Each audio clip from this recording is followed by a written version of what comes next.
ciclo de Calvin, llamado así por el científico Melvin Calvin, utiliza el carbono del dióxido de carbono y la energía de la reacción luminosa para posibilitar el crecimiento vegetal. También notó que muchos tipos de plantas tomaban carbono del dióxido de carbono atmosférico y lo convertían en compuesto de tres carbonos. Calvin llamó a estos vegetales plantas carbono 3 o plantas C3. Tanto en la C3 como en la C4, el interior de la hoja se llama mesófilo.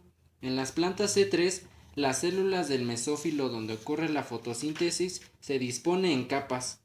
Encima está la capa de palizada y abajo la capa esponjosa. Las plantas C3 son por lo usual de clima templado y son las que constituyen el mayor porcentaje de cantidad en la Tierra. Dentro de la capa esponjosa hay grupos de células envainadas que rodean la red de vasos que hay en la hoja. Teóricamente el ciclo de Calvin debería tener un 38% de eficiencia. Esto significa que se espera que el 38% de la energía absorbida de los fotones se convierta en enlaces químicos de carbohidratos y el resto se pierda como calor. Pero en realidad el ciclo de Calvin es mucho menos eficiente de lo esperado. De hecho, las plantas C3 pueden convertir menos del 1% de la energía luminosa en carbohidratos.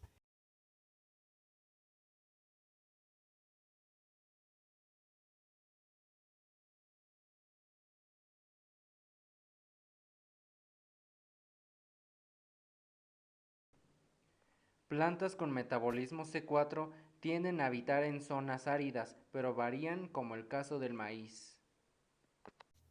En las plantas C4, las células del mesófilo están unidas en forma de anillo alrededor de las células envainadas. Estas células son más grandes y contienen sus propios cloroplastos. Sin embargo, el grano en su interior es escaso y poco desarrollado.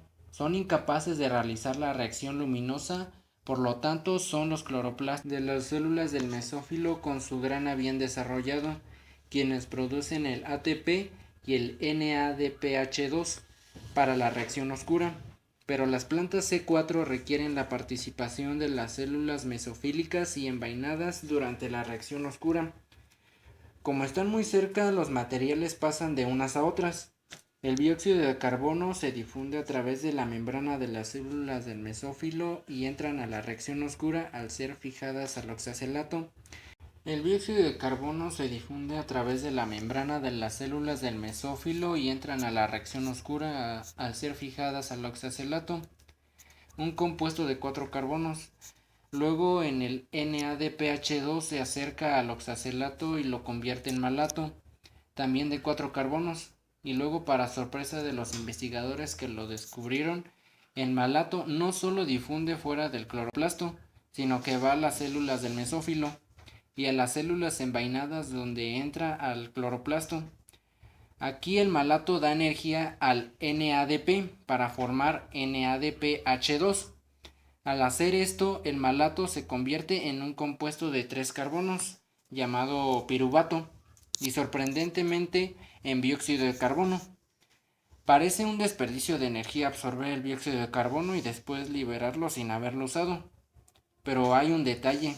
El dióxido de carbono liberado entra al ciclo de Calvin, y como sabemos es la escasez del dióxido de carbono lo que limita la eficiencia de este ciclo y por lo tanto la producción de glucosa. Si observamos atentamente en la reacción oscura en las células del mesófilo, veremos que toda esta reacción en realidad es solo una bomba que asegura un aporte abundante de dióxido de carbono.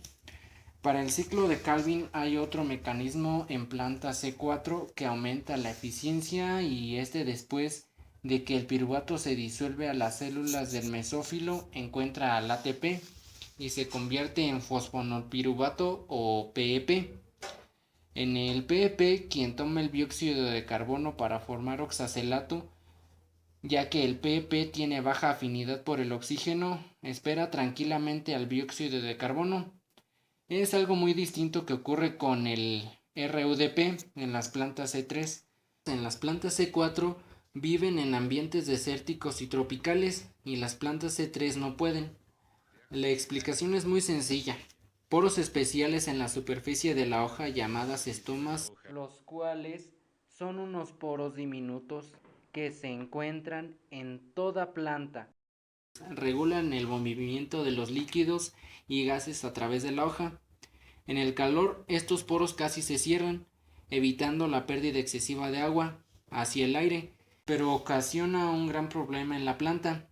Ahora la difusión de dióxido de carbono en la hoja se ha restringido mucho. Las plantas C4 con sus bombas de dióxido de carbono pueden sobrevivir con cantidades limitadas de este necesario gas.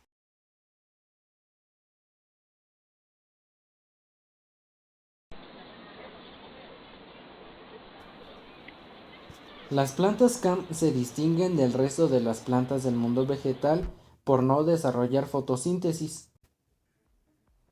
Las CAM abren las estomas por la noche, evitando la transpiración del gran calor diurno, y convierten el dióxido de carbono en ácido málico.